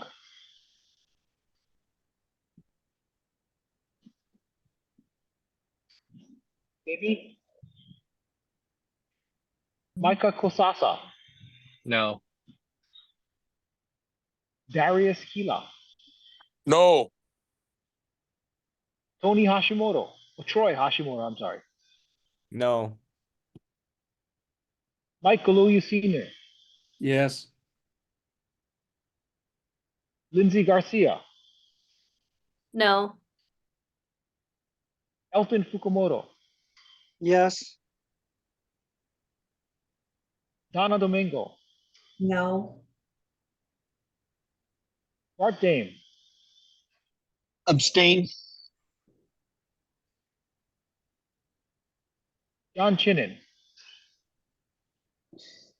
No. Jason Bradshaw, No.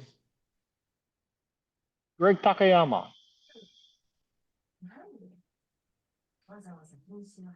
Micah Ayu, No. Paul Holcomb. No. I'll vote no. Chair? No. Amy Monk, are you back on?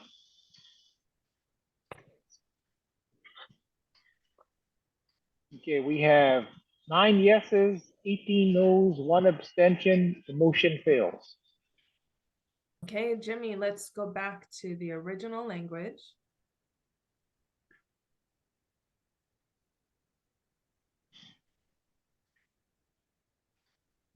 Okay. Now we're going to go to the original proposal, which is shown before you, members. And just in an interest of time, let's go into a vote for this. We've had some really great discussion on the amendment and the subject matter. It's 8:26, so let's go ahead and take a vote. Please raise your Zoom hand if you oppose. Proposal number 13 is written. All right. It's more than 5. 1, 2, 3, 4, 5, 6, 7. Hands are raised. We're going to go into a roll call vote. Thank you, members. Please put your hands down. And Jesse, Hanaho for a roll call vote. All right, my mic is on. Eileen Wada.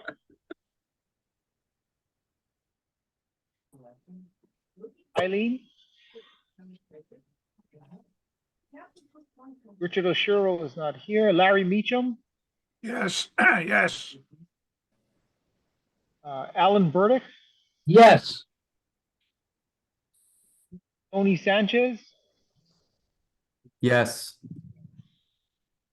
Cam Moriwaki's not here. Kristen Kahaloa? No. The Chong is not here. Chris Todd? Yes. Kevin Wong? No. Kate Stanley? No. Sarah Simmons? Yes. Carlos Santana? No. Martha Randolph?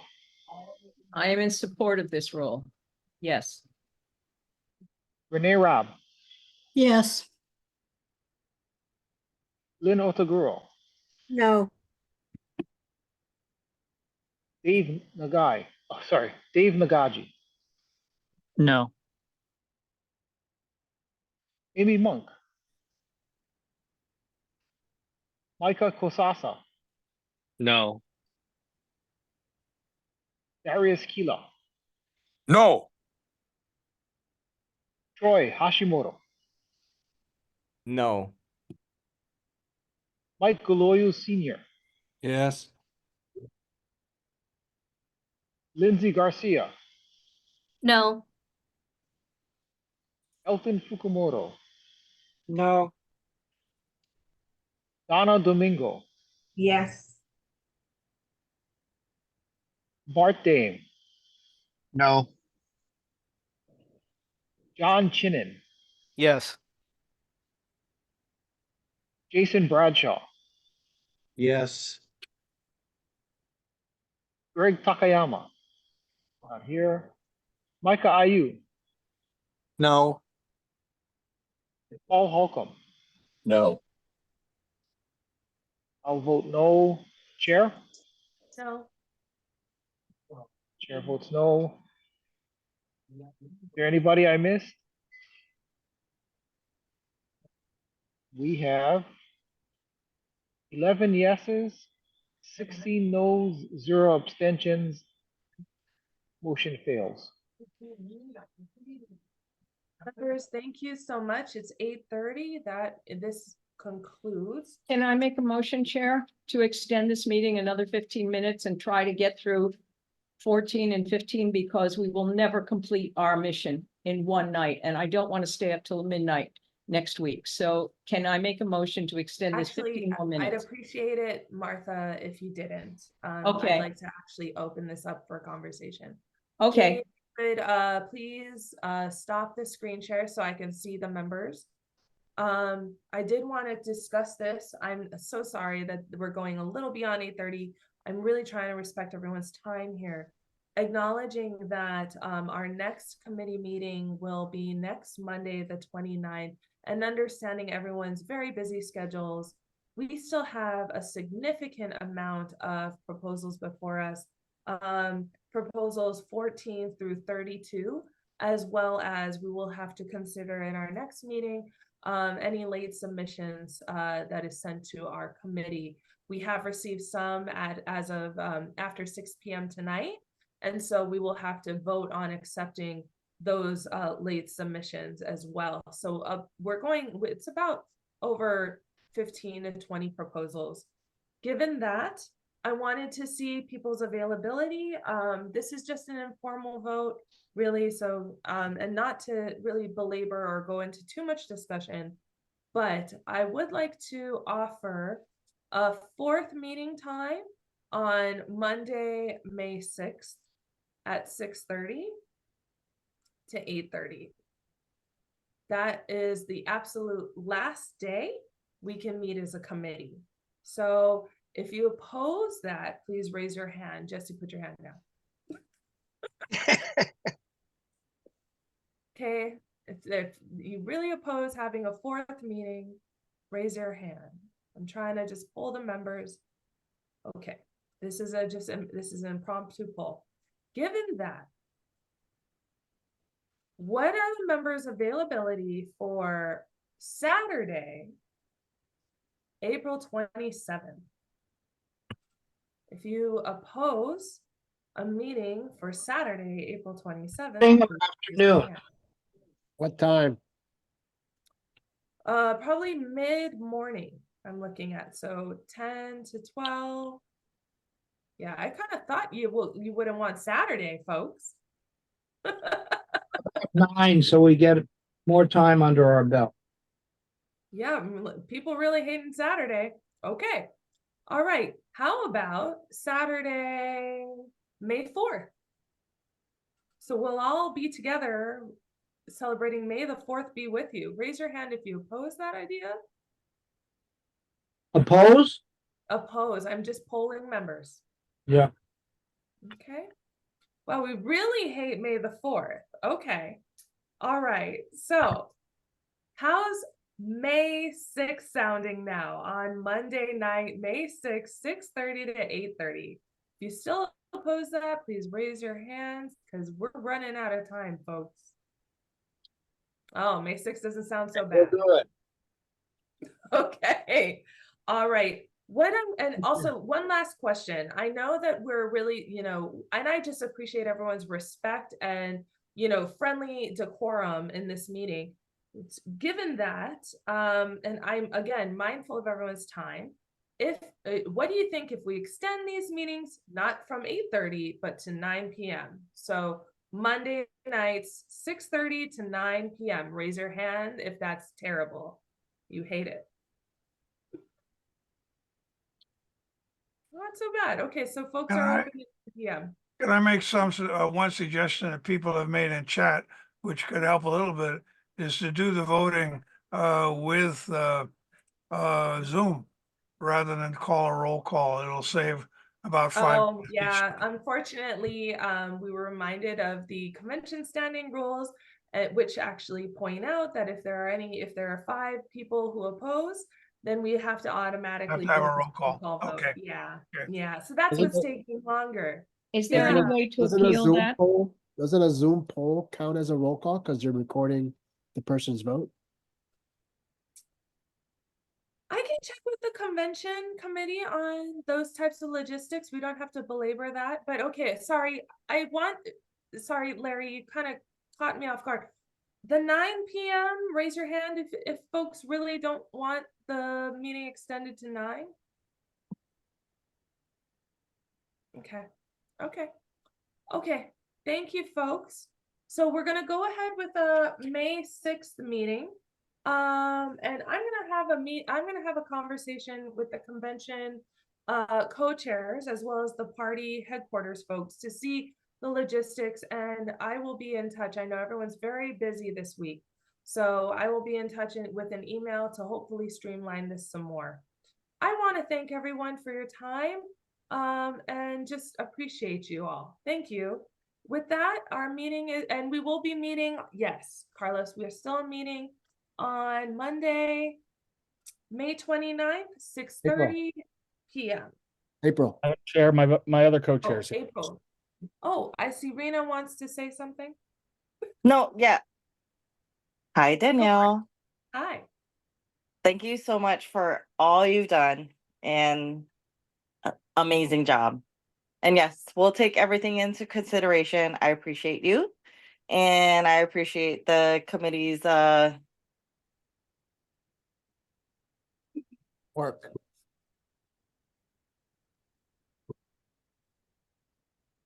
Everyone suddenly went silent. We're having some problems hearing you, Rena. But just thank you so much. And let's get back to your lives. Thank you. We will see you on Monday, April 29th, 6:30. And thank you everyone for a wonderful decorum and professional activity tonight. Thank you. This meeting is adjourned. Thanks, bye. Bye.